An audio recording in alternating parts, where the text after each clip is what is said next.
and tell me what you want to get out of the class. Starting with Bird. Well, what's up? I'm Lee. I drove down from Canada last night. Got in at like 3 a.m. So I'm super tired right now. I just want to get better at two swords. Yeah, man. Okay. Sean or Falkland. I play at Two Rivers Point in New York. I just kind of want to make sure that I'm getting my footwork and my technique right. Okay. Brett, game named Koga. I'm also from Two Rivers Point.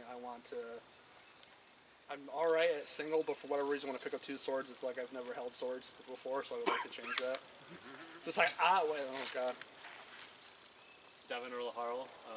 I'm from Akron in New York. I want to be able to learn how to just kill people more efficiently with two swords. He's 6 foot. Go ahead, brother. Yeah. Mrs. Buttersworth from Missouri. Yeah. Mrs. on the end? Yeah. That's just Buttersworth. No, it's Mrs. Buttersworth. No Mr. He's married. Just Mrs. No. No Mrs. Mr. Butterworth, yeah. I just really want to work on some combos, some better, more efficient openers, more efficient footwork, yeah. So pretty much what I'm looking to gain. I'm Fezzik from Bitter Coast, Baltimore. Two swords my worst of the combinations, I would say. So I want to, improve my weakness, learn some shots would be great. Boomy. I'm from Anderle, Tennessee. I'm just looking on what I can sharpen. Finney, from out of here. I'm looking to work particularly on using both hands at the same time for shots and defense and stuff like that. I'm Haj from Polaris, Wisconsin, and I want to pinpoint my weaknesses and improve on them. Colster. Real name's Colster. It works, man. He's not a nerd. Akron, Ohio, and just trying to understand the dynamics of two-stick versus two-stick because you don't fight it that often. And when you do, a lot of the time you're not understanding shots, so get more in depth on that. I'm Kelty, also from Akron. I'd like to, I'm a little outside happy in two-sword. I'd like to explore more inside shots and maybe some setups. Hobie, I'm from Gargoyles Gate in Hampton, Virginia. I find that in Warlord Sports tournaments in particular, I do pretty well in the lines, and then as soon as I fight higher tier fighters, I get picked apart pretty good. So I don't know. I just want to figure out how to clean that up. I'm Ark. I fight with the Amir out of Illinois, and I know that Raven's a very good two-sword fighter, and so I'd like to hear how he kind of breaks down his two-sword fighting and disperses that out to other people. It seems like we have a pretty good pool of what I would consider advanced two-sword fighters. There's some little bit of basic skill tier there, but the way I designed the class is it's kind of pyramid style.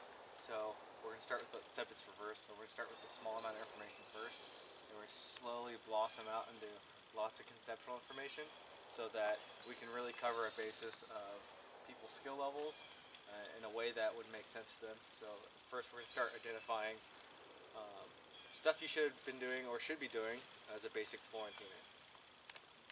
So a real basic thing with two swords is when you fight it, you certainly don't want to fight with double hammer grip like this, and you don't want to fight like this, right? Even when you hold your guard like you should not be fighting like this specifically. You want to fight out you kind of want to fight with your tips out, so your swords don't entangle one another. The farther they're out, the less I'm going to block myself out. So instead of fighting with your swords relatively upright like this, with my guard like that, I should be fighting like this with my tips relatively out. So when I go to a combo, I'm going and then my line's open so I can throw another attack. Whereas if I stood like this and I did this, it's just getting in the way. So the first rule of basic Florentine is tips out, right? The second one is extending the guard. So you don't want to T-Rex your swords. People have a tendency, they'll throw a shot and they'll do this. It completely removes most of the advantages you have away of fighting with two swords, which is the geometry. So when you extend your guard, you can fight like this initially, but as soon as you attack, you want to extend your guard out so you can cover your arm and cover some of the geometry from your opponent's swords, particularly if you're fighting Florentine versus Florentine. Blocking off my opponent's swords with my non-striking hand is very important for my defense, for my striking hand. So you want to keep your guard extended. It doesn't have to be like this or anything crazy, just your arms extended out, taking over space. The third rule of basic Florentine fighting is fight, if you're, especially this is Florentine versus Florentine predominantly, but I want to fight one of their hands at a time. Predominantly you would use this for circling. If you want to go to your opponent's dominant hand, or you want to go away from it, you want to isolate what hand you're fighting. Most people would kind of think that's somewhat hard to do. I assure you, you just need to move your feet more. And you don't have to specifically, like, can you use this as an example? Okay. So if Ark was standing here and I wanted to fight one of his hands at a time, right?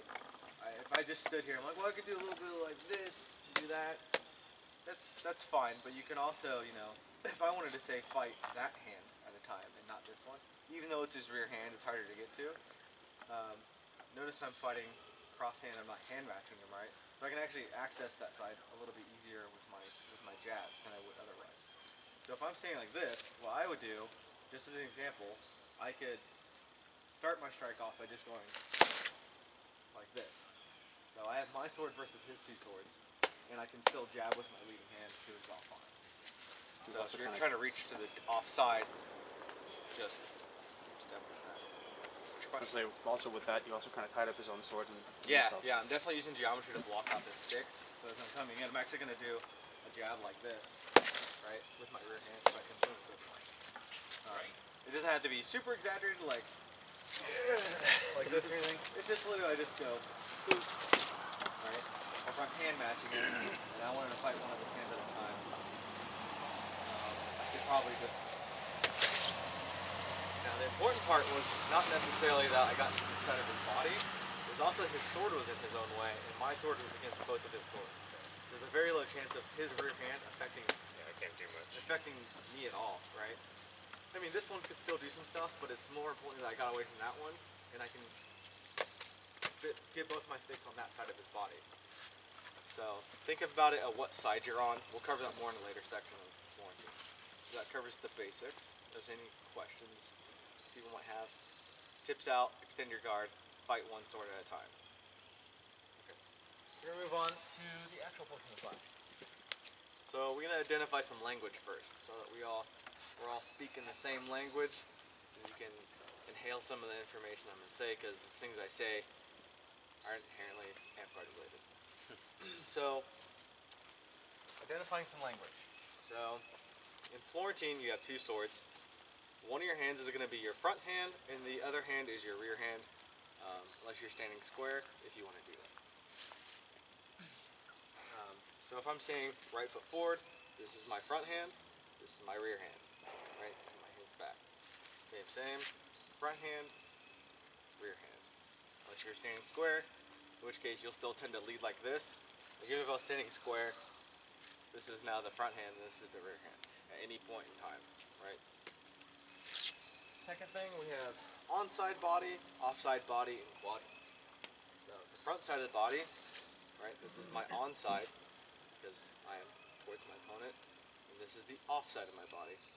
If I was down one sword, this would still be my onside, this would be my offside, same, like this, onside, offside. And then we're going to identify quadrants if no one's ever seen a video about it. You check right below where the end of your pecs are. This is your top quadrant, this is your lower quadrant. It would end basically below your hips and your groin. And then you have quadrant here, and a quadrant there. Like this, and then down the center of your body. This is important for targeting in Florentine. I don't specifically aim at, like, this is a specific spot at someone's bicep. I don't think about like that, especially when I'm exchanging with someone in a tournament. I'm just thinking inside of their body or outside of their body in that particular quadrant. So we'll just outline inside outside, because there's some the knowledge isn't exactly the same, and the language used isn't exactly the same either. So if I was standing like this with my guard, right, whatever is on the outside of my guard is the outside of my body. Whatever is on the inside is the inside of my body. If my hand goes out like this is still the outside, and this is still the inside, no matter what. So when I'm targeting something, I can target this quadrant, the right side quadrant. You can either target it with a high cross coming to the outside of their guard, or an inside cross coming like a slot shot coming to the inside of their body, right? The same is for if they're fighting, say, like this. and you wanted to target their left arm, you could swing out like this, or you could swing to the inside like this. But it still targets the same quadrant, because it's in the same position, but it's inside or outside the body. Any questions about that? Cool. We got some more language we got to identify. I think you did it right. Yeah. So we're gonna use some boxing language. I find that it helps people understand Florentine fighting and general French guard and Dagger. So the basic thing you have in boxing and amp guard is just the jab, right? The jab can do a lot of different things. It's predominantly a really simple attack that's can either elicit attack, set up for an attack, used as a feint, whatever, or it can just be meant to land, right? So that could be as simple as me hitting his hand like this, or if I'm close, throwing like an outside flat wrap, or even just if we're in the position, right? A jab could be, if I have the inside position in his guard, it could just be a chop. In foam fighting, this is probably just going to be a chop or a flat wrap, right? So the jab, does what it do. Cool. And the other thing we have is the hook and the uppercut. In boxing, you usually use a jab to set up your hook, right? And a hook is typically going to be coming to the outside of the body. If we were Florentine, right, I'm going to use a rear hand jab instead of a lead hand jab, right, or a front hand. So a rear hand jab is I'm going to go like this, and then set up for a big wrap. So, right, or in the case of hip wraps and inside shots, it would be uppercut, right? So I'm going to come in, I'm going to throw a jab, and do something like this, right? It's the same thing. And that uppercut, I don't have to land it in his hip. If I wanted to, I could throw a jab like this and come up like that. And this is still relatively slow, conserved attack. Any questions regarding that language of the uppercut, the hook, and the jab? Okay, cool. Okay. And we're going to go into the 5 ways of attack. Since we got 2 swords, this is a lot easier comparatively to using it with your single sword or your sword and shield or your pole arm, but still applicable to those. Can I borrow you again, Art? Sorry. Yep. No, you're fine. So the first way of attacking someone is just in a direct attack.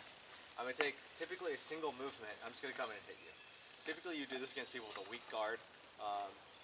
By weak I mean their posture's not good and their hand's doing this, right? It's not strong, right? So I could come in and you could probably push their hand out of the way and hit them in the arm at the same time. But predominantly I'm just going to step in and hit them where they're exposed. Sometimes it's someone's body, sometimes it's their forearms. It just depends. This is highly dependent on what your relationship with your opponent is when you're fighting them. You're like, oh, his shoulder's open, and then you just step in and hit him in the shoulder. I wouldn't recommend this habitually to do, but it's certainly good to know in case you have to kill people, like especially where Toby goes, like in pools. Stepping and hitting someone is pretty much the most efficient thing you could possibly do without any real mental process in it. I know a lot of when you're fighting in those Warlord Sports style Ironmans, it's not just about reserving your physical conditioning, but also your mental conditioning. Like, I don't want to put a lot of effort into killing people because I need my mental knowledge when I'm fighting someone later in the brackets. Learning how to efficiently kill someone with a direct hit is pretty good.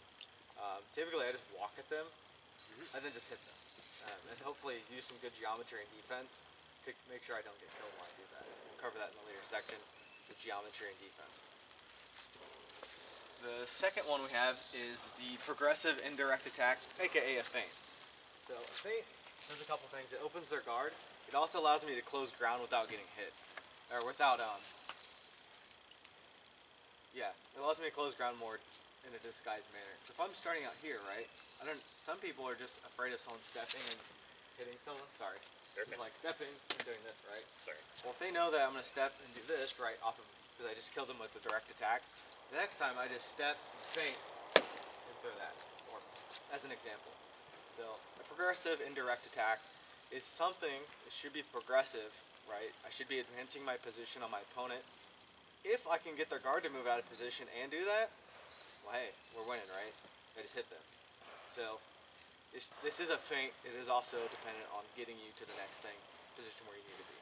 If you study jiu-jitsu or chess or anything like that, throwing a feint lets you cover the ground you need to cover. The The next one we have is the true combo. I call it a true combo because two swords, you can do a lot of things with your stick. So the true combo is two direct hits, right?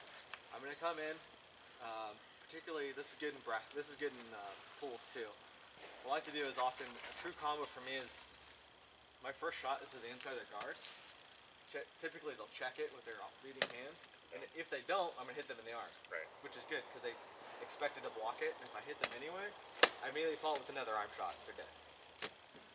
Using some good geometry there. The reason I like the rear hand lead is because when I do this, I have my sword against his rear hand, and I kind of have this sword probably should be like this, right? So I still have my sword, both my swords on this arm, and I'm only fighting this sword at a time. It's still good geometry. I mean, it's not as good as this, but it's still pretty good, right?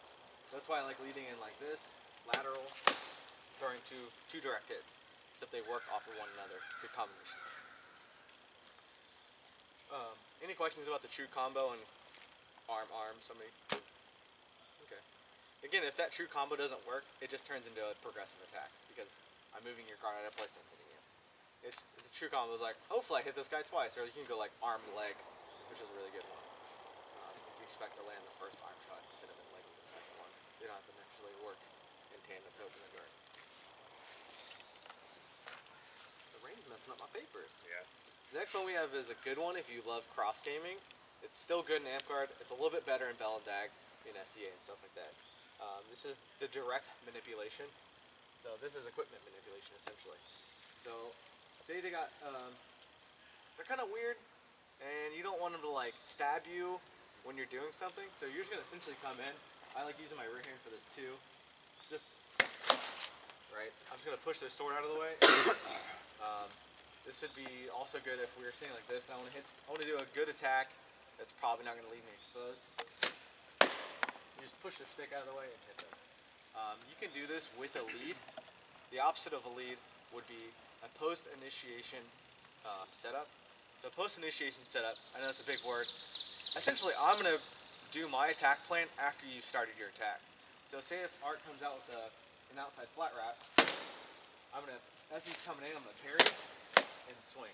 So it gets his stick out of the way. I'm not blocking it, right? So if I block, he may just throw a second shot, or like maybe I go to move my hand and he hits me in the rib, or something silly, right? You ever do that where like someone throws a wrap, and as soon as you move your hand out of the way, they just hit you. Throw again. Yeah. Over there. Oh, sorry. So it's instead of a static block, it's more of an aggressive block. Yeah, I'm parrying their sword and manipulating it out of the way as I swing. It really gets their equipment out of the way. That's what you want to aim for. If their equipment's near you when you start, or I don't maintain control of it, they have a chance to just hit you in the rib. Like, since I'm a lefty, I always imagine someone's going to come in, throw a wrap like this, and as soon as I do anything, they're just going to throw another one, right? So in my psyche, I'm like, no, I need to move your stick out of the way and hit you in the arm. This is also good in pools. People are coming in. You probably killed them twice again. They're going to run in, do something crazy, and just throw another shot. If they're coming in being silly and throwing wild attacks, you can literally just bash their swords out of the way, pin them both like this, and hit them in the arm a bunch. They'll typically come in and be like, ha ha, ha ha. If you come in, you just parry their sword down, step out of the way, and chop both their swords. They can't return on you either.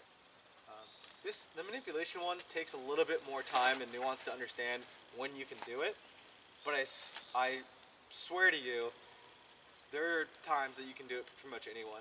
I've only not been able to do it to 2 people, and everyone else, there's times when you'll be able to do that. That's related to their body mechanics and their guard. Something I'll just tell you, because I didn't actually have it outlined originally, is with how high their hand is, dictates when you can blade beat their sword. So, for instance, if Mark's hand's high, even if my hand's higher than his, like, it's not very good for me. But, you know, say we're here, we're at our strongest point here since my hand's coming directly out from my shoulder. If I'm in a good position, I shouldn't be able to really move the stick at all in a good way. What you can do is, if I move his guard down and I keep my hand high, I can do it. So for instance, if we're standing here and I throw this hand like this, right, because his hand is lower than mine, Get that upper leverage. well, like, what I would do is, I would think like this, if I think he's going to do this, right, then I would, right, because because my hand's higher than his, I can apply more forces onto his hand, which has a weaker lever now, and I move it out of the way. Like that. Sometimes you're not going to be able to do that initially, but you can do it post initiation. Like for instance, I was fighting with Homer at Keep last year, and he keeps his hand relatively high, right? So what I would do is I'd throw a low shot, and as he's going to throw his block like this, I would turn my sword over and push his sword down and hit him in the arm, because now I have better positioning when I do that. That's part of the nuance of understanding when you can do it. You can also do it against people with bad posture and bad mechanics. If someone's standing like this, they're not engaging their hips, they're not engaging their core, they're not in a good fundamental stance, you can just push their sword over or push it out, and they're going to have a bad time. Good bad news bears for them. So, any other questions regarding the manipulation? Okay, we'll go to the next one. The last one we have is attack by drawing. It's typically called, I'm going to bait out your attack, you're going to attack, I'm going to hit you. Or countering. But the reason it's called drawing and not countering is, I'm drawing out a specific response from you, or I'm drawing out a particularly weak attack against you. So I want you to come in and do something really not good. Some people are better at leading. So leading is like, they have really good setups, so they're going to come in, do something really good, blah, blah, blah.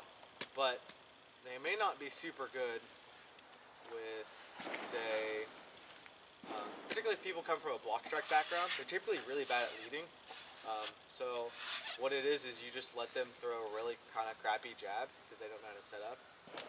And I'm just going to attack into your attack because it wasn't set up very well. That's also a little bit nuanced, but something you have to pay attention to. This kind of goes into your relationship with your opponent. You kind of have to... I don't like looking at people like their math problems. I like looking at people like their psychological problems. Right? I mean, most people are, right? But, I mean, the issue is I want to know who you are, not necessarily know what you're doing with your... I mean, I care what you're doing with your body, but it's not like I have a specific program response for you. I've coded this response as we're fighting. So the attack by drawing is, if I know that he's not good at the person, I don't say he, the person's not very good at leading, well then I'm just going to kind of stand there, and they're going to yeah. And as soon as they go to do this, with this like poop attack, I'm essentially just going to block and hit them, or just throw my attack in, because they didn't have a good guard, they didn't have a lot of preparation into their setup, it's just kind of a poopy attack, right? I do this a lot when I was fighting you last night, when I was like kind of standing there, and you'd flourish, and as soon as you would do this, I would just hit you in the shoulder, and then I would drop my hand down just in case he would throw a wrap, right? If someone goes like this, I can chop them in the shoulder and leave my hand here and block the hit. So that's a method of drawing, right? Let them flourish, and just hit them and block. It's going to take a long time if you're not good at it to learn it. Any questions for drawing? Drawing? Cool. Oh, we have a newcomer. What's up? Hi. Hi. My name's Argon. Okay. We were just covering some of the classes. We haven't got super in depth. We just covered the 5 ways of attack, and we covered some basics before that. But we're going to go ahead and move on to the next section. So we have leading and post initiation. This is getting there. We're going to discuss zone control, positioning method. We've covered some of this already with some of the examples we've been using. But for leading, so the danger when we're fighting two swords is this person could probably stab me, right? Especially if you're in a pool and you rush in, they might jack you. So you need to pay particular mind of how you're initiating against them and what they're going to do. When I set up on somebody, I try to fish for a little bit of information, not too much. If I search for too much, they realize, oh, he's searching for information, and they learn. So if I set up on somebody, I don't want to get stabbed. I want to see I'm going to start from out here, or I'm not going to do anything crazy. I'm literally just going to open my guard a little bit, just like this, not like just a little bit to see if they drop their hand down. I'm like, okay, I'm not going to change what I'm going to do. I'm going to do the exact same thing, so that I'm like, oh, he's going to lower his hand, right? So if I come in, right? So part of my setup that was good geometrically is I'm pushing the stick out of the way, and I'm throwing like this and leaving this hand here. The worst case scenario is he might throw it at my hip or something weird, which I can still do this, right? But I have this sword pinned out, and now we're fighting one sword at a time. That's an example of someone's trying to stab you. If someone's like throwing double outside as an example. Same time? So if I'm, so like Scissors. doing this Okay. or something, if I want to see if they're doing like, oh, his guard comes up, right? I'm gonna do sorry. the exact same thing I did. I'm gonna come and go like this, right? I'm gonna give him my shoulder, like in boxing, right? I'm giving my shoulder, right? I don't want to change that because then we start getting a lot of information going on, which I guess depends on your objective. In a tournament, I'm not necessarily there to learn trying to kill all people, right? So I like keeping the information the same so they don't get wise to it, like, oh, he's what I'm doing, he's gonna change his game plan, whatever. But it's particularly about positioning. So when I do something and I come and do my setup, I want to make sure I'm in probably off to the side, or like, if we're hand match or we're fighting foot on foot, I want to be here, or I want to be something like this. Not on a center line. People have a tendency to just go like, set up, and they're like standing right here, and you might get stabbed. So that's the first part of positioning. The second part is post initiation, like we said, post initiation setup and positioning. Like I said, if my opponent has a weak attack, I don't want to stand here and just block his attack. I want to also set up for my attack, right? So I'm going to use a post initiation indirect progressive attack. Right? I'm gonna wait until he swings at me, and then I'm gonna step out and hit him. I'm gonna feint him and then hit him. All right, right. That's lame term, right? So. What attack do you want? Okay, pretend like you're gonna like feint a stab at me, right? Okay. So Ark's gonna feint a stab at me, right? And I go like this because my opponent is like just fishing for information with that stab. Yeah. And I'm gonna pump back at them. So I stopped him from attacking me by feinting, right? Moving offline to get really away from what's going to happen, and then do my attack. Sometimes when people just go like, pump stab you, you just need to move out of the way. That's part of like, if he pump stabbed me right, this isn't terrible, but it's okay. I didn't get stabbed, right? And even then, I still have both my swords on this side of his body. And they're swinging past their own arm. Right? So I can step back and just do that. That comes into mind. Pay mind of what your opponent's doing. See if they're fishing for information and trying to feint you. And you just basically feint into their feint. And people are sometimes more prone to that.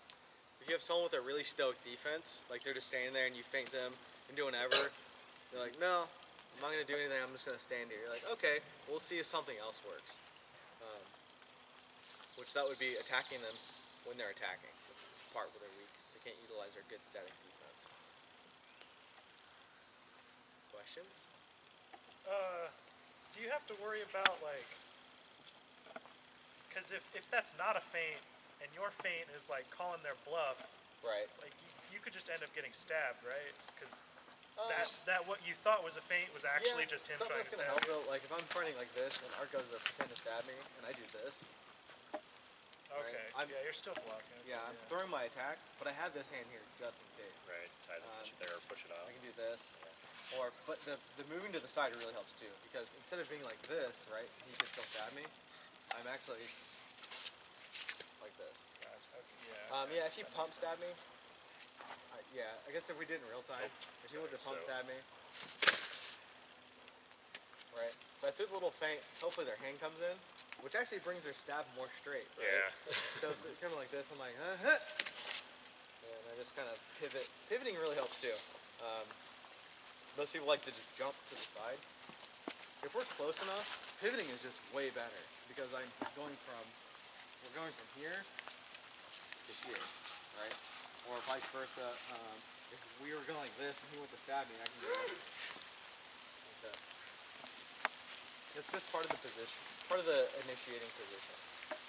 Part of the thing I just want to reiterate this for initiating. I want to have good geometry on my opponent. I want to get this sword crossing, creating an intersection with their sticks. Do we want to go in the cabin? Yeah. You can go in here. Okay. I can see it right now. What have you guys been doing out here? Yeah. I almost forgot about a section of the class. I thought about it this week and I put it in my notes. I'm like, oh, good thing I looked at my notes again. It's a really cool part, so hopefully everyone likes it. Okay. We're ready. Okay, can you again, Art? Absolutely. So, part of the positioning that I wanted to talk about helped you guys kind of get an idea of how to move on somebody and what side to choose. So normally we talk about like cone theory, right? A lot of people know about that, but how is a way that we can apply it to Florentine that's not less visualization and more like a video game? So if you imagine like a cone coming out of Art's body like this, right? So, can I have some 2 swords? So, if you imagine this is the center of his body, these 2 swords, this is the center lane, right? Anything, if I step to this way, we have this side of his body. If I step to this way, I have this side of his body, right? So this really helps me visualize what side I need to get to and what my considerations are when I fight them. So, hold up your guard real quick, Art. Sure. Can I have some 2 other swords? Need more swords! So, I know that if I'm standing on the center line, our guard has to be kind of like this. I know that if I want to get to, say, this side, right, I want my swords like this, or something like that, right? I don't want my swords to be, I don't really want to do this. You can, I've seen people do it with success, but I don't want it to be like that. And if I plan on transitioning to that side, right, I want to get this hand here, so when I get to here, my swords are in a good position again. If I'm standing right foot forward, right, and I want to get to there, it'll be the exact same thing. If I want to get to the, say, that side of his body, and have my guard, well, I'll say leading like this. How would I get to that? I would probably do, right? And you know, as I'm transitioning the zone, I don't want to stop halfway through. That's how you get stabbed. So if I kind of like went, I didn't square, and I'm squared up because I'm stuck between zones. I want to fully make that transition and get to here. Right, I can't really even reach So he has to also correct his body. If he doesn't, I get the outside, I get the position I want. If they correct, well, we're back at square one, we're back to the center line. So when you initiate on somebody, you need to pay a lot of attention to where your feet are. And that particularly, something that's really nice is like, say Ark, we're standing out here, my foot is on his foot. The sword also tells us my foot is on his foot. And if I start our attack like this, and I just come in with a jab, right? I'm already starting the position I want. And I can exacerbate that when I throw my second attack, if they don't correct, right? So how do you prevent like kind of a, if he's correcting and you're, how do you prevent like a toilet board situation? Or like, Yeah, where they're both just constantly. you juke them. So if I start an attack, I gotta go like this, step, and Arc steps this way. As soon as I feel that he's gonna step, I'm gonna go there. I mean, obviously that geometry doesn't work for other swords, Well, but yeah, if he's correcting to go this way, Right, it's gonna change. yeah. Sometimes I might take a squared stance for that, because I have better side-to-side movement, which would allow me to juke him out of his shorts. Like if you know he's going to be someone who will be constantly Yeah, correcting. obviously the issue is that he may stab me, but it's a lot harder for someone to stab you as they're like, this, Transition. yeah. And I'm using some geometry there with my hands to make sure he can't stab me. If I know he's hoppy, I'm gonna go like this, and I'm gonna keep, as I'm moving, I'm using my guard hand. I'd say I intend to strike with this one. I'm gonna keep this sword, try to keep it close to his swords. He doesn't have to be contacting them. I do that because I'm a shorter person, I like getting in close.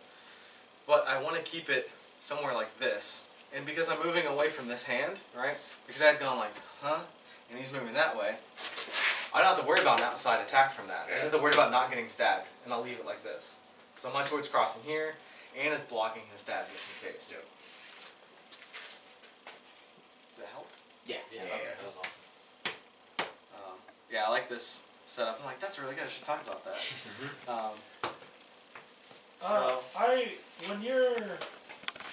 Do you always keep like your hands kind of low? Because the problem I have a lot of the times when I'm doing that like step, that transition, is that like I'll keep this hand like too high, and a lot of times I get hit in the hip. So that like, do I just need to be like here? depends a lot. I like keeping my hands low before I get into a zone where I know they can attack me. So if Ark and I were standing here, I'll keep my hands relaxed and out here, but they're still in a decent position. They're just not like this, because it gives away that in order for me to attack lower, it's going to take me a long amount of time to go like this, right? I want to keep I want to give them zero context to what's going to happen. So if I keep my hands relatively centered before we're at a range to where I engage, then they have to guess at everything. He's like, well, he might stab me, he might throw a hip wrap, he might do something. Some people even just throw a wrap like that. So it's kind of a neutral stance and then you initiate? Yeah, but as I go to initiate, I'm going to raise my hands up to where I think they need to be. Or it's extremely dependent on your relationship with the opponent. Generally, you can burst bring your hands higher, but you still need to be aware of getting stabbed. So what I like to do is if I want to have one sword higher, I'll have the other one being dedicated, not getting stabbed, right? So if I'm starting out here, I might do something where I'm like this. This sword's high and this one's guarding. Right. That, right. And that's something particularly to my style that I like. That's not going to be for everybody. But yeah, I like keep my hands neutral. And as soon as we get in a range where we're like, okay, now we're fighting, then I like bring them up a little bit higher. Okay, that makes sense. Questions? Comments? So you keep your hands neutral when you're out of range, and then when you come into range to keep them from manipulating your equipment, you bring them up higher. Especially if someone's if they have better body mechanics or they're physically stronger than you, they're gonna be able to exert forces upon you. So I need to have them in particular places. If I don't want to think about where my guard's going to be consciously, I just keep my hand where their hand is. If their hand's low, they're going to hit me low. And if their hand's high, they're going to probably swing high. Or they're to the outside with a wrap or something like that. Which it's fine. I'll just place their hand with my hand and block. It's a good thing to bet on. It's obviously not everything because they can do weird stuff. I don't want to give anyone any hard set rules about where to put your hands because I want everyone to be able to express their own intelligences with two-sword. It's something I really like about two-sword is that it's so creative. You can come up with tons of things you want to do. I don't want to mess with anyone's creativity. Feel what's really nice. I like keeping my sword on their sword and then we fight with this. Just because it's hilarious and it makes people really uncomfortable. Especially if I'm this close to somebody, right? And like, I don't want to get stabbed, right? So we're fighting like this. Like, what do I do with my hands? He hasn't really swung at me. And they're going to like do something weird. I'm like, oh, cool. Yeah. Right? I mean, I'm not always going to dedicate to this hand. Sometimes it's me like posting like this. And like, oh, what are you going to do? Or like, I'll do this, right? Something silly. But, yeah, that's how I avoid stabs. I just put my sword on their sword. And they're like, oh, that's really weird. And you could even do it where like, I'll do this. And they're like, oh, what do I do? And they'll swing outside in here and I'll stick them. So it's some combinations of things. Some of the stuff I learned. So any questions about positioning, initiating, post-initiation? We're about to get into the exchange portion. So in Florentine, right? So we got in on our opponent. What do we do when we're there? So this is just the exchange, being there. So we've already talked a lot about body positioning, hand positioning with this. Talked about isolating their hand, stepping off to one side so I'm only fighting one sword at a time.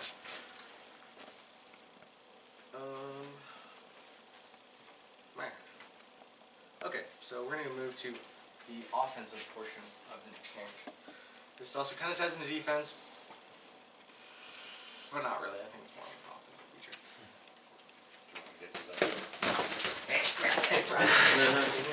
Okay, so how do I really protect myself in an exchange and not get killed, potentially getting killed? We're in an Iron Man. I want to hold the damn circle. No, you cannot have circle. Right? So I don't want to, if we're this close to each other, right? I don't want to do things where like I'm reaching, or I can do this is fine, but how do I defend? Someone's really, like, when we're this close, people typically just are wailing and throwing a lot of shots. How do I defend and attack at the same time?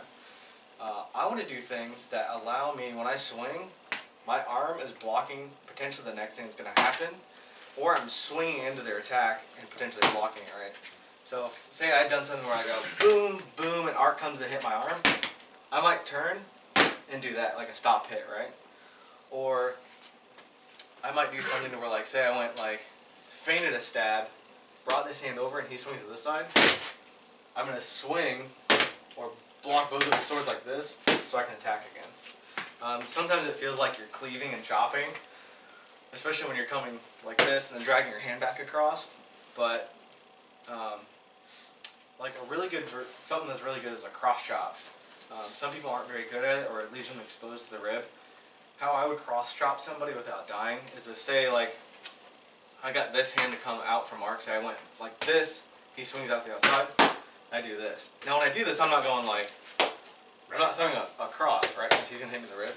I want to go boom, move to this position, not in the center line, and as I move away from his center line, because this sword is all the way across the field of play, remember I talked about the cone?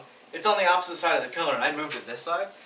It takes him longer for his sword to get to my body because I've moved away from it, which creates a little bit of time from when I went boom and swung, because I've moved and he has to swing across his body, and when I go boom, I can come back and block it. And because I started that attack by me doing this and he's correcting, I typically have one measure of tempo up on it. Right? Unless we swung at the same time, as soon as I cross his body, it's like for whatever reason. That might be an instinct that somebody has. You have to learn that, if it's intentional or not intentional. So to show an example, I'm leading with my left hand, right? I'm going to go boom through this shot, he throws out, and then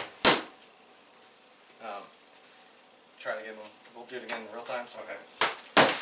Oh, sorry. Right. That's okay. I got that sword on it. But notice how, like, when I also made that transition, I brought my stick out like this. I have a pretty good chance. I obviously leave a gap here. That's something you have to worry about. But it's also, my hand was close to his hand. That's what I care about the most. I care about the relationship of our hands. Because if my hand's close to his hand, he can't exert forces on me. If my hand's not where his hand is, like if he threw high outside and my hand's down here, right? He could do that, right? That's bad positioning.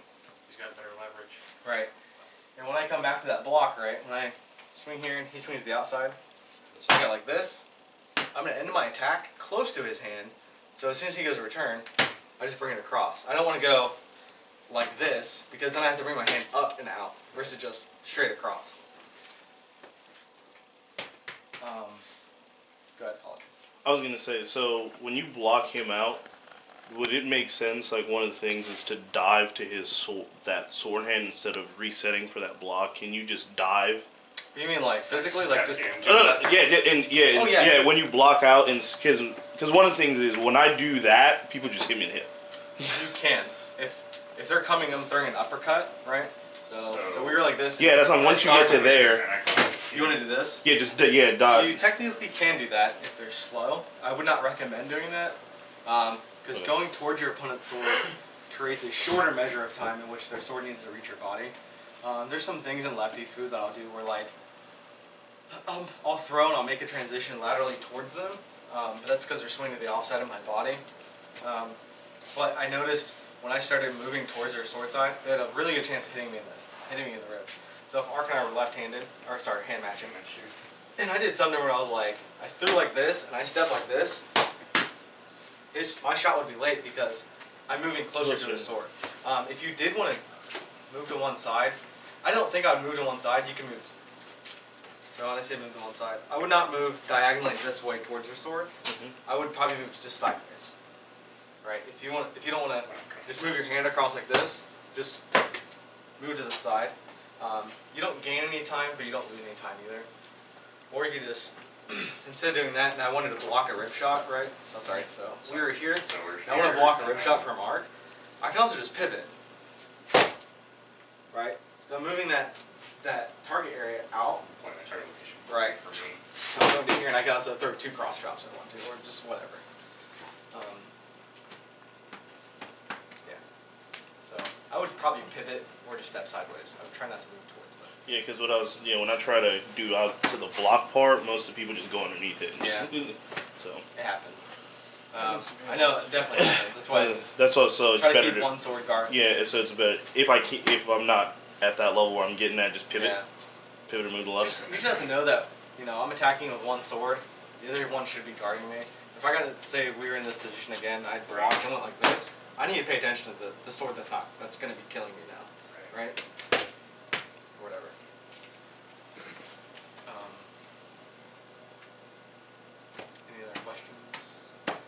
something I can tell you about. If you want to move towards your opponent, there's a way that you can do it that's pretty safe. They're swinging to the opposite of your body. Or if you're righty versus righty, they're swinging across your body. So I know this because I'm lefty, so Ark and I are fighting this-handed. I can move towards him if he's swinging to this side of my body. Because, so if I blocked a shot, and I get to here, I'm moving past the blade, and they have to return to guard a lot. I have an angle of attack, and they're going to have to return to guard and be exposed. But this is particularly beneficial in stabs. So if Ark went to stab me, right? Right? I'm away from the sword, and I've cleared it, right? I've cleared the sword. I'm only a stab. So it's good against stabs, and it's a good against offside attacks. You just want to move offline.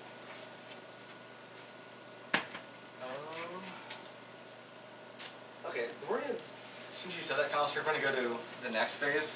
So we've gotten in there. We've been there in the exchange. Now we're going to try to get out of the exchange because you messed up and you're like, I don't feel safe. So part of the exit strategy is, just like it was to get in, is good geometry and threatening somebody. So the first part is just disengaging with a threat. Disengaging with a threat prevents someone from following you out without consequence. So if I throw a threat at you, you may be concerned I'm going to stab you as I disengage, which is something that could happen. Typically called this keeping them honest. Because if you don't, and you're like, I'm just going to try to get away, like, okay, I'll just keep stepping and stab you, I guess, right? Sticks for these. Somebody do it. Thanks. So, say I've done something weird. What's a bad positioning? I don't know. Like, Bad positioning. say, I don't know if that okay, is. say, here's a good one. Say I came in like this to try to open a money shot, and I did this, right? So Ark has good positioning on me, right? I've seen people do this too. So Ark has good positioning. What do you guys think I should do to safely disengage from Ark? Say I'm like this. I'm so confused. Maybe So I came in, I was throw a like, fadeaway and get out. But what I would do is, you could do that. What I was thinking is do static and then rotate your right foot back to disengage yeah, a little bit. that'd be good. I could rotate out. What I would probably do in this situation is, because my guards are crossed, I'm pretty sure he's probably gonna hit me with his left hand. I need to go. So I've missed my shot.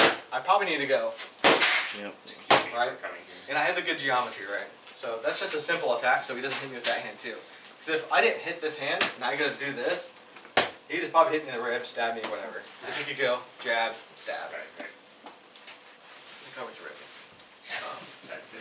So as I exit, I want to do something that's threatening. The good one, like we just said, is the stab. So a bad positioning scenario is like, I did this, and then I threw this, and Art got that block too. I'm like, oh, poop. Well, I want him to get away from me.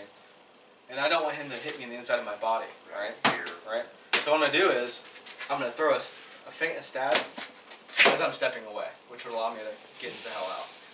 And I don't want to leave this sword floating in space as I do that either, right? Because he could still realistically follow me hitting the arm. I want to bring my sword back into guard and take it out of space. Because we're a friend like this, I'm engaged with my opponent, he can still hit me. But if I take it away from him, I'm bringing my sword back to guard, and I'm just going to reset my hands. But that's something like, I'm trying to get away from him, and I don't want to get hit in the inside of the body. It's not optimally to block like that, but it's better than nothing. I call that an oh shit block. Right, so like, say I did something, I'm like, oh, right? Yeah. You notice how like, as I'm covering this lane, it forces him to the outside, Right. which could potentially land me in a better position to then start the exchange again. This also is good for transitions and stuff like that. So yeah, when you're trying to get away from your opponent, it's not gonna work every time, because you guys need to figure out your Florentine game and you're implicating these things. Figure out what you think your opponent would be afraid of if you step back. Well, not step back, but they'd be afraid of right now. And typically that's stabs. Most people dedicate their left hand to like doing this and throwing like this. So I know that, say I've done something where like, I'm left-handed, so as an example, block with that hand. Okay. So I've done something where I'm like, I'm gonna feint, I threw a feint here, he didn't realize it was a feint, and I start my stab. I'm like, oh poop.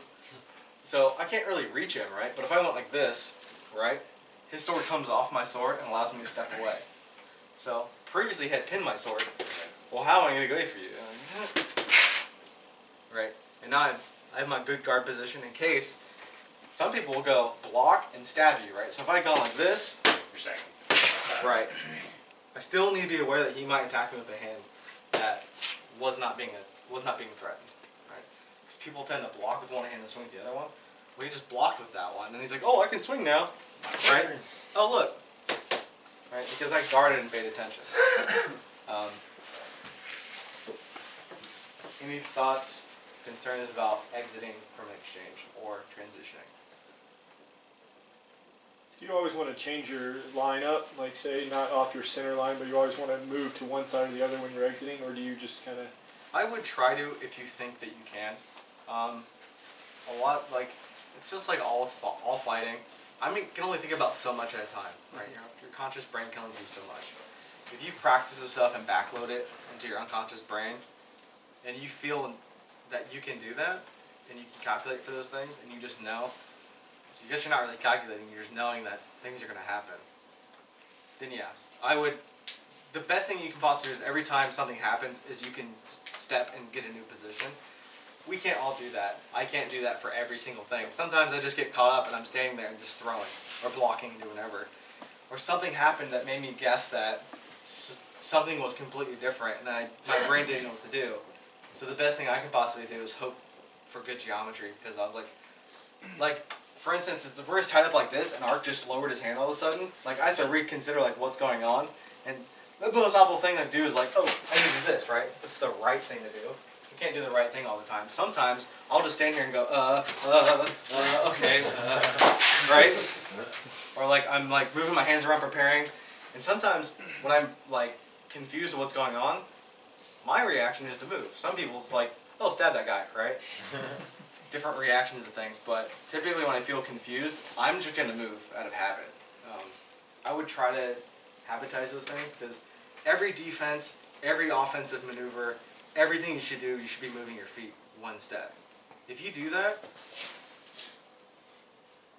you will gain an infinite amount of time on people. When I say time is every time I step, I'm taking an advancement. Most people only advance when they lead. You can find so many ways of attacking somebody and finding opportunities to attack because you've been positioning yourself defensively and offensively. That's kind of hard for me to describe because I've never had to really describe it like that to people because I'm short and that's how you fight tall people. It's taking advantage of opportunities to advance on somebody. And that goes to the next part, which we're going to close out the class with and then do questions afterwards, is fluidity. So, remember I said earlier that some people are good at leading and some people are good at defending? There's opportunities where I'm going to blend in something where like I'm going to draw an attack out. And I draw their attack out, but it wasn't the attack I wanted. I'm like, oh shit, so I need to go this way and get away from their attack. But then I found an opportunity like, oh, when he went to pump, stab, and high cross, and I realized, oh, he's going to pump, stab, and high cross, right? So pump, stab with this hand, and you're going to high cross me, right? Okay. So you're going to pump, stab, like, oh, okay, he did that. Okay, that makes sense.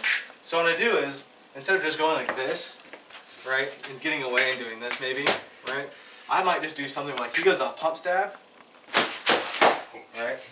So I'm going towards him, right, but I'm clearing that sword. Remember I said getting that sword to the outside of your body? Technically it sounds wrong, right? Because I said earlier, you shouldn't go towards someone's sword, because they can hit you in the rib. But I know he's going to high cross me, right? He's already done one. So before I disengage, I'm like, oh, he's not going to actually fucking stab me. He's going to pump fake and he's going to high cross me. So I'm like, oh, I'm going to give him the shoulder, right? So I was like, oh, I got in. Oh, he did this thing. Okay, now I'm going to come in. I'm going to give him the shoulder. Right? And now I've entered in a good position. Even though at the beginning I said, this is probably wrong. Right? It was wrong because we assumed he was going to swing on my left side. Right? Like, why would he not swing on my left side? That's like the most optimal thing to do. You're like, oh, he's just going to pump fake and high cross me because people do weird stuff, especially in Iron Man terms. They're like, I know how to react to that. You're like, alright, I'll step in. That's really weird. I guess I'll just like take a step back because reconsider what he's doing. Okay, I'm just going to step back in and hit him. Like, whatever. So, something I want to tell all of you guys is just to try to not be pre-concerned with like, you want to learn this technical stuff when I talk about leading and not leading. Combat is also very, very fluid, and you don't want to get caught up on those hard, fast rules, like leading and not leading. It's just going to help you break down the fights after the fact. And you're like, well, he was leading on me. What happens if I just lead first, right? You're like, okay, I can use this thing, and use this tool to help me understand combat. The truth is, there's no real truth in combat besides body mechanics, and like forces applied to stuff. People can do whatever they want, and you have to be able to figure out how to get past weird problems sometimes, and the only way you can do that is with a good technical understanding. Sometimes in combat, like, I'm not even really paying attention to like the technical rules. Like, I'm not paying attention to like my cone or my hand positioning. I'm just like figuring out what the person's doing. I'm like, oh, simple solution, boop boop. Your problem doesn't have to be ultra complex. It can just be as simple as like, oh, how do I specifically block this wrap that he's throwing? Like, I don't need to block the wrap. I just need to figure out when the good time to do it is. Like, I don't have to change up my guard to do something. I just start it before he ever starts his attack, and I just hit him. So, yeah. So that's my closing out for this is make sure combat's fluid and try to get that going for you guys. Which question? I've been doing work with Colt Okay. for a while, and one of the things that he's not necessarily like hard and fast rule, but 1, 2, 3. If you haven't done something by the third, maybe the fourth move, it's time to get out of dodge. Okay. That's a good rule. If your attack has not worked out for you, don't throw good money at bad. This is just a phrase, you know. Don't throw some good at some bad. So why would you keep throwing at something that's not going to work out? Instead, that's a good rule. You should probably disengage and figure out a better attack. I do this a lot in my form, especially in bracketed fights. I fight some decent Florentiners in my kingdom, and they're particularly deadly. So I might, instead of staying in exchange with them because that's kind of deadly, I might go, no, we're gonna keep this format of me leading or me defending, and that's about it. You can do that. It's not as fun that I find, but yeah, don't throw good money at bad. And, that's a good rule. If you feel comfortable in exchange, I feel extremely comfortable in exchange for the most time with people. Especially if you can set up attacks during that. Remember I said like you can disengage with this feint and come back in with this thing? Those are just kind of like mechanics of fighting that you'll get. But sometimes in an exchange we're like, one of my favorite things to do recently, does anyone watch boxing? You know who Vasily Lomachenko is? The lightweight guy? So like one of my favorite things to do recently is hold up your guard arc. Instead of like, right, coming in and out, because they know that you're going to initiate, like, oh, he's coming in for me. I'll walk up and I'll just go like this. And like, what? Okay, what's going on? And then I'll just apply force here. And I'm like, all right, now we're fighting. And they're like, what? And I'm like, like, it's just kind of a funny thing to do. And it's not Expecting a slap versus... Right. Yeah, expecting me to like...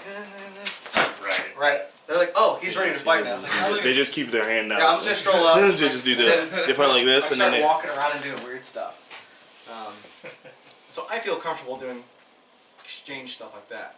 It's also part of the setup, right? Because now I've engaged our blades. We have an exchange going on, right? Post-initiation setup is now I start my attack. And I'm like, now I'm going to figure out how I'm going to hit him, right? We're engaged, right? I'm like, and then maybe I'll apply some force here, like this. So, yeah, so I go like this, they push back, and I do that. I step back and hit them in the arm or something. Or whatever. You guys can figure out pretty much whatever you want for that. This isn't specifically about Colt, but it gives me a good example of problem solving.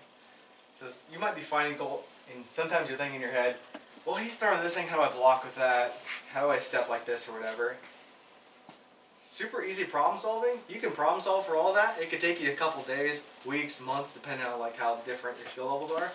I swear to God, though, if you walked up to him and started figuring it out, and you went like this, just like this, and hit him in the arm. Hold on. It worked. That's fact. But it's not a hit against him. It's just like normal. That's just problem solving that people don't think about sometimes. We get caught up in these systems that we've created, and you're like, how do I think about that? And you're like, that guy's hand comes down really low. My setup doesn't have to be like, like this, right? I can literally go, like, I'm gonna stab you, like, oh shit! And they do this, and step back, right? So your problem solving can be an expression of your guys' intelligence and personalities and stuff like that. It doesn't have to be yes, no, right, or wrong. It's whatever kills your opponent. Like wiggling your sword around and stabbing. Give them this. What's up? So you touched on it a little bit, but at what point? So there's a video of you and Tate fighting from like 8 years ago, where you guys were just kind of mental gaming each other for like 2 minutes and just circling. Is that something like with Florentine specifically? Or I don't truly know how that applied to that sword and board situation, but with Florentine specifically, do you find that it's riskier to continually like plan out your game and fight and kind of probe your opponent with Florentine because you don't have that passive defense? Yeah, it certainly can be. If you're trying to get in, get out, you know, like you're putting a lot of, as much gain as you're getting from, you know, getting this information on your opponent's also doing the same thing. And you could be throwing away all your secrets without even knowing about it, depending on how good their reading is. My reading is at a level where I'm like, if I come in with somebody, I'm not starting an exchange, but like I'll start my information out here, and that's just like me moving a little bit and seeing if their hand raises or lowers. If I know that his hand's coming high, right? Sometimes people have two different tells, and it's if they're going to attack you or not going to attack you with that particular hand. So some people, I'm going to pretend to be a right person. So I know if like Art came and like stuttered out my hand, right? And I did this, I know that they're probably going to either block and throw across like this, or they're just going to throw across. It's inconsequential because I know that their hand's doing this, and it's either going to attack me or not. But their sword can't swing anywhere else, right? But if I know if his hand, like, if you pump your hand again, and their hand does this, they're definitely going to block. Definitely going to block and maybe riposte on you. But no one does an attack where, like, they go, like, no one goes, right? They always go, right? Almost always, especially if people are range fighters, they may go like, something weird like that. But rarely does someone lower their hand to block. Lower their hand to attack. So, you can get a lot of information out of a little bit of stuff. And the way you do that is with compounding, or chunking it down. I said simple problem solving is just figuring out what stuff actually matters. Sometimes it doesn't matter if someone's moving around a lot and like doing all this other stuff. All that tells me is like, oh, they want to lead on me or figure out my defense. So if I don't give them anything on my defense, I'm like, I'll just stand here and I'll just slowly move around. And then they're trying to like do whatever. I'm like, okay, I'll stand here. Right? Controlling information, stuff like that. I do think it's dangerous to stand there if you don't have that good passive defense. It's certainly going to be a high learning curve. It's going to be kind of frustrating sometimes. If you want to figure out how to exchange with people, I think the numbers are on your side. If you figure it out, you get a lot of benefit out of it. If you don't want to do that, I mean, that's your guys' prerogative. I'm not going to tell you how to fight or whatever. But it is certainly dangerous.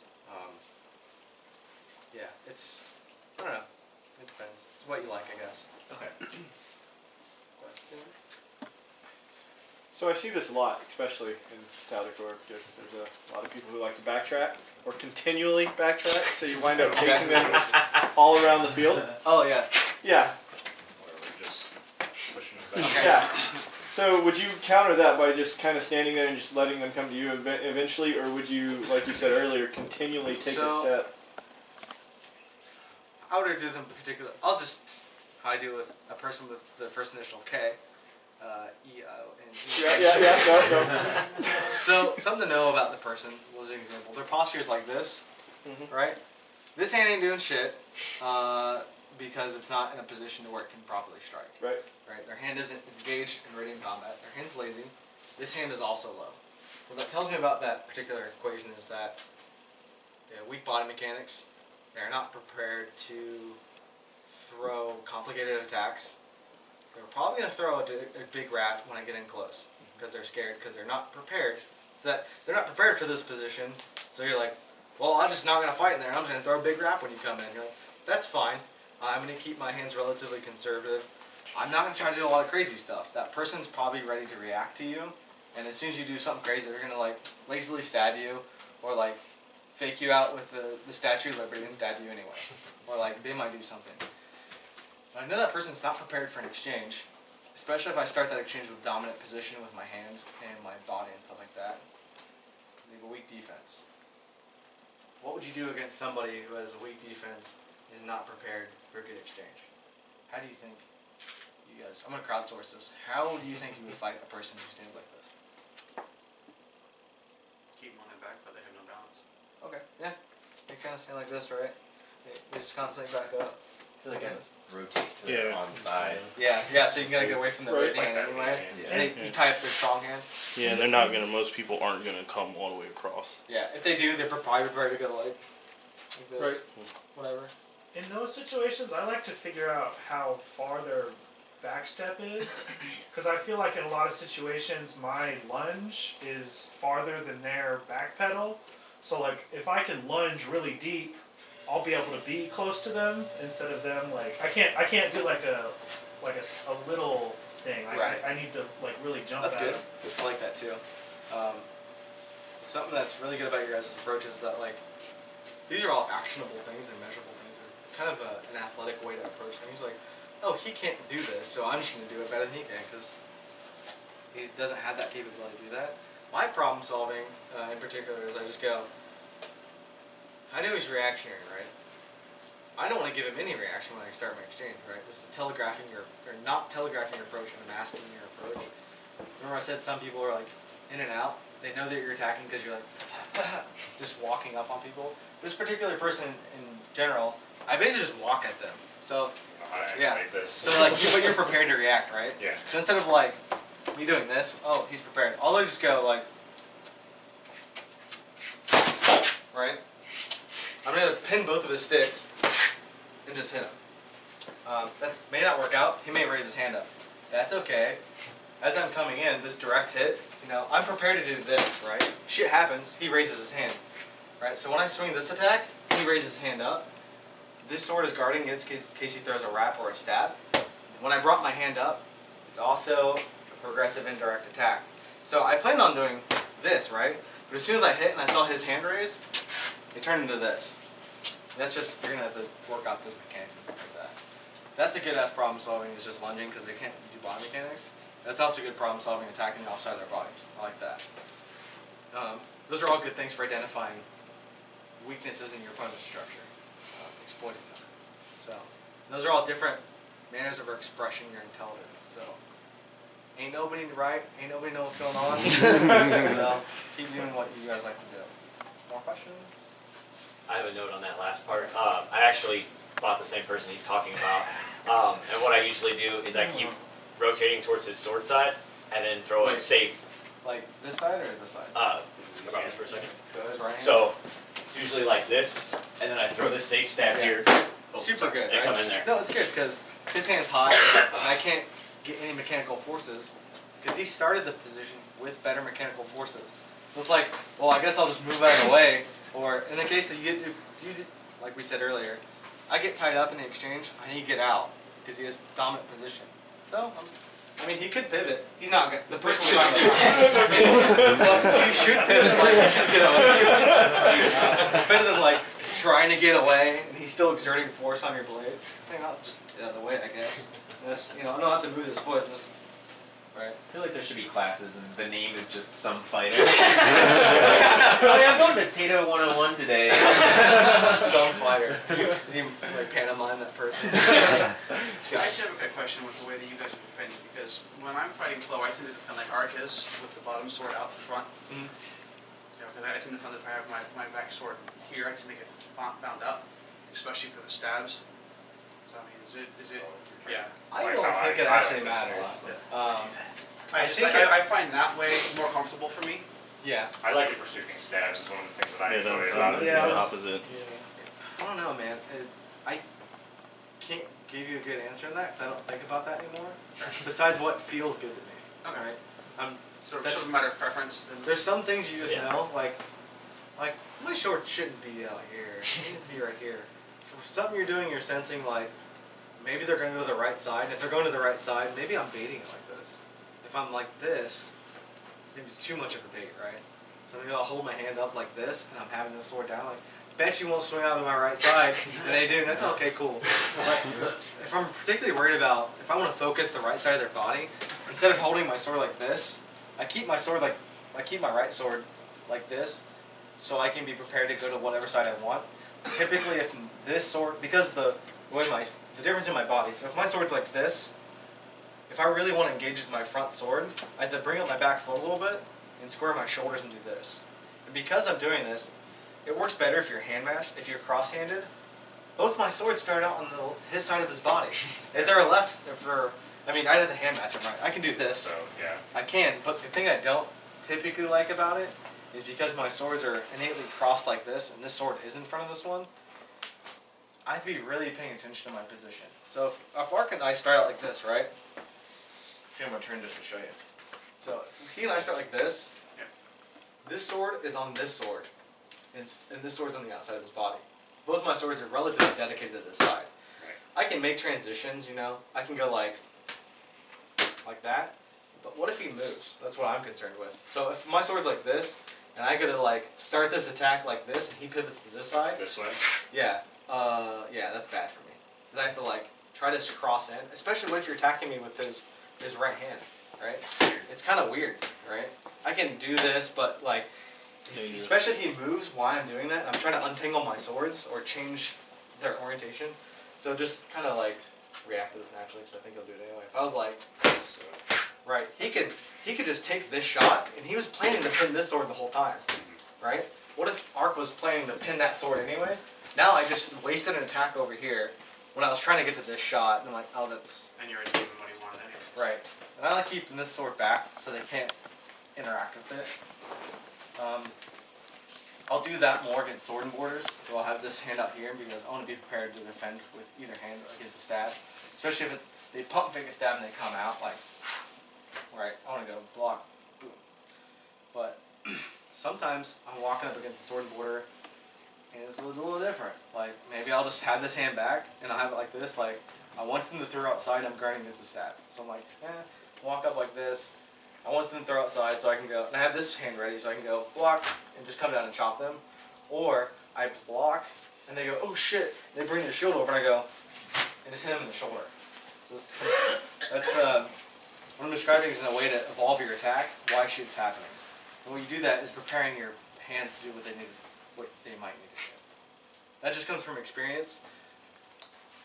And the only tools I can give you are the ones I've already explained in this class. So, go with, be technical, but also feel stuff. Feel what your opponent's doing, get your brain going, and be present with the person you're fighting. Because that's how you make a lot of gains in fighting.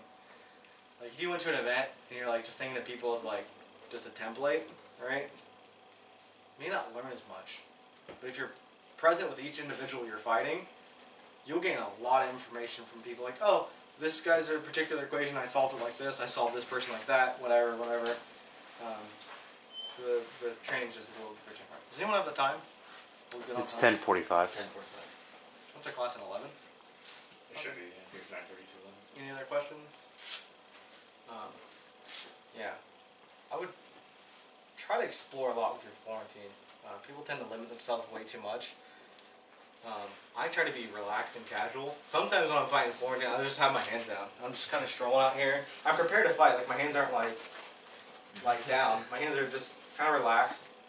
So my brain's relaxed. I'm not putting myself in mental fortifications, right? I'm not like, whatever. You can't fight that. I fight like sometimes. It just depends. But sometimes I'm stay relaxed just to see what I can do, how my opponent's going to react to just me moving, stuff like that, It's also a huge mental thing. Like, even if you take away your white belt and I just see a guy on the ditch line walk up to me with his hands on, I'm like, oh, I'm fucked. Maybe, yeah. Or people are like, I'm going to stab that guy. I'm like, and I'm giving them my chest, so I'm like, and they go to stab me, and then you just parry their swords out of the way and hit them with just a good shot. Just to see what they're going to react to, right?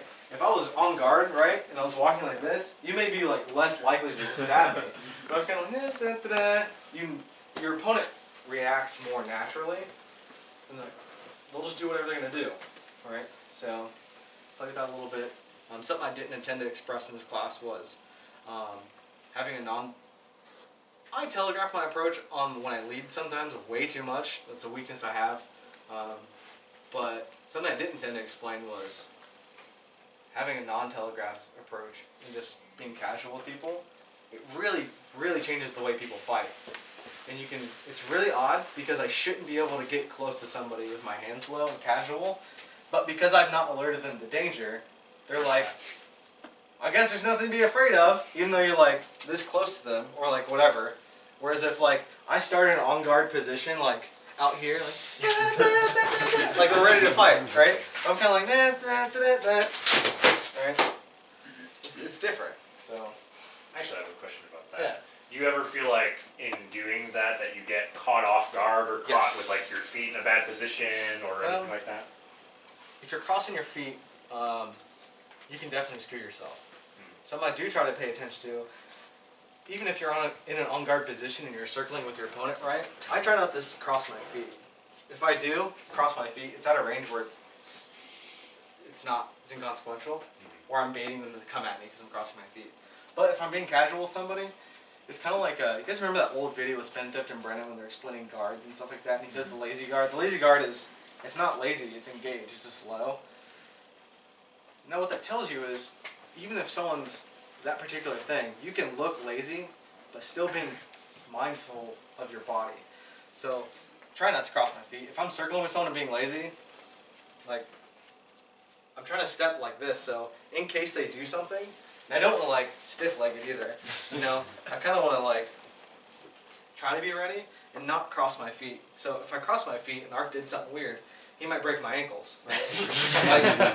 But if I'm ready, right, and anything happens, even when I'm making this transition to here, If I step in, I can still pivot and be ready. That's just dexterity, being prepared and stuff like that. It's dangerous. Sometimes like you'll get it to where like I got a little bit too close, and they'll do a progressive attack where they like step laterally while they're feinting and then hit me with something like I deserve that. I deserve that. But yeah, it may not be something you want to do in competition, like in a bracket. You can do it. I don't know if it's wrong or bad, but Ballsy. I don't know. It's whatever you like, man. Like, I think there's a good natural way of figuring out problems, and if for some reason you're like, well, I'm gonna kind of stroll up, like, it might work, man. Like, you know that guy's gonna react to you. You can do it like that if you want. I think there's some hard fast rules on fighting, but pretty much no one knows what's going on. We just make up stuff about it. I think it was Muhammad Ali, or no, Mike Tyson would always say, Everyone's got a plan until they hit in the fucking face. He also said, I'm gonna crush that dude's balls and eat his children. Yeah, it's a good advice. Yeah, everyone's got a plan to get in the face. Yeah. That's pretty much it though. I'm gonna crush his balls, I'm gonna eat his children, his children's children. Yeah, that's weird. There's not enough list there. Any other questions? I had a question. What's up? One of the things that I find, like, pretty much, like, no matter what kind of fighter I'm fighting, is that when I'm fighting Florentine, a lot of fighters will go for my legs. And even when I'm fighting, like, another Florentine fighter, like, I've had people, like, drop, like they're gonna swing for my leg. Or ankle. Yeah, like, they'll drop like they're gonna swing for my leg and then come back up. 2 problem-solving methods for that. Well, 3. Stay out of range. And stay out of range where like they might want to hit you in the leg, and as soon as they hit the leg, step back and throw an attack if you can. It might miss. They might get their board over or something. But when you step back, so they swung, I stepped back and swung at them. Now they have to return to guard. Say they went and they're coming back. Because I stepped back, I threw. Now as they're lurching their body back up, this is being able to act in timing. Specific units of time. Like, you don't have to swing as soon as they get back to guard. If they're going and they have to lurch their body back up, I'm going to step in as they're lurching their body. I'm going to pin their stick up and hit them in the body, right? So, as an example, swing out. Yeah, so I'm kind of standing out here, and Art goes to swing out, and he lurches his body back up. Pretty thing, sword and board.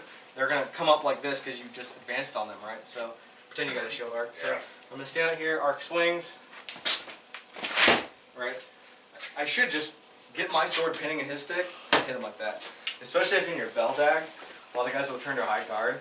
So that gives you a good time to pin their stick, jab the shit out of them. If you got a dagger, that works too. That's one way of guarding your legs, is just acting in that time. Like, I'm gonna jump out, now I have an opportunity to attack. That's also with fluidity. The second one is if you're short, and they go to swing for your leg, like, I bet you want to swing for my leg. Right? You can also pivot out of it, so if he swung for my leg. Oh, sorry. That's okay. Right. It worked. Yeah. Yeah, I can pivot out of it, so he swings. And normally I wouldn't be able to get my hand down that fast, but because I'm pivoting, I gain more time. And I can block and hit him in the arm. That's what I do a lot. Is I'll just scroll up on somebody, especially with a sword and border, right? I'll go to this side, they go to swing. Yeah, thinking I'm gonna hit their board. Alright. Right. What's the third one? So you can block it, you can get out of the way. Or creative problem solving.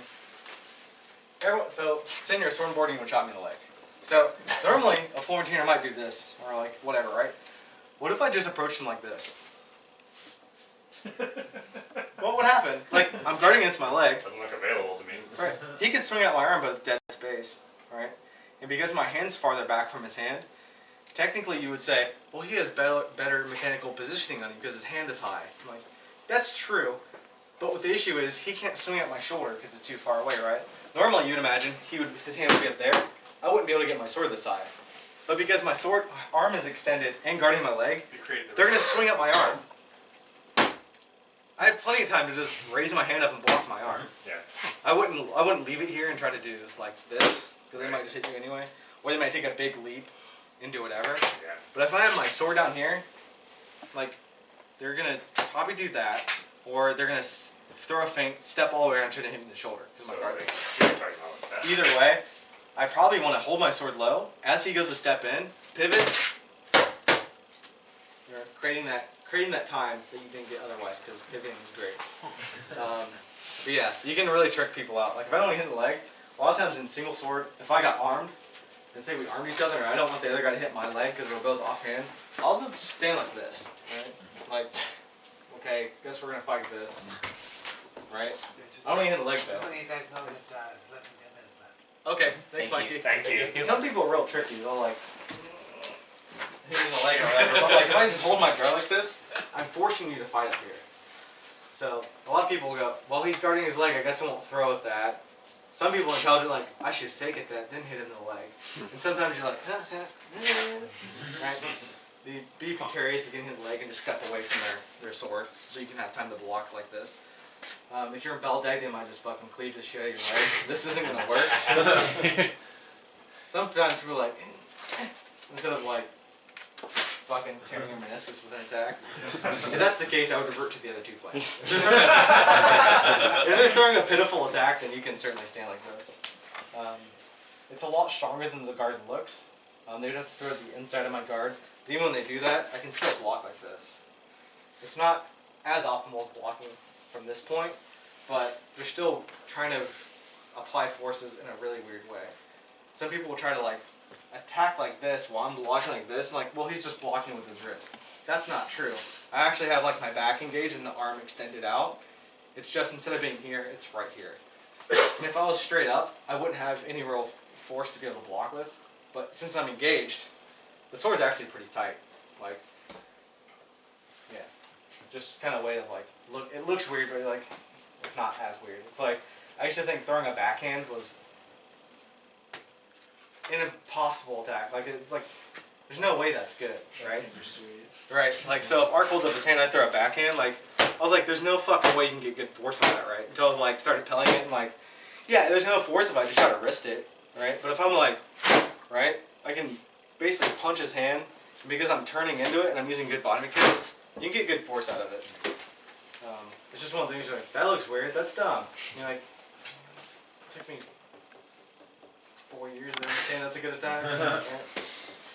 That's how I guard my legs. I either move out of the way, I'll bait them to swing at it, step out. Try to get an attack in, actually want to fight Florentine, step back. Other questions? Go Team Venture! That's the end of the forecast.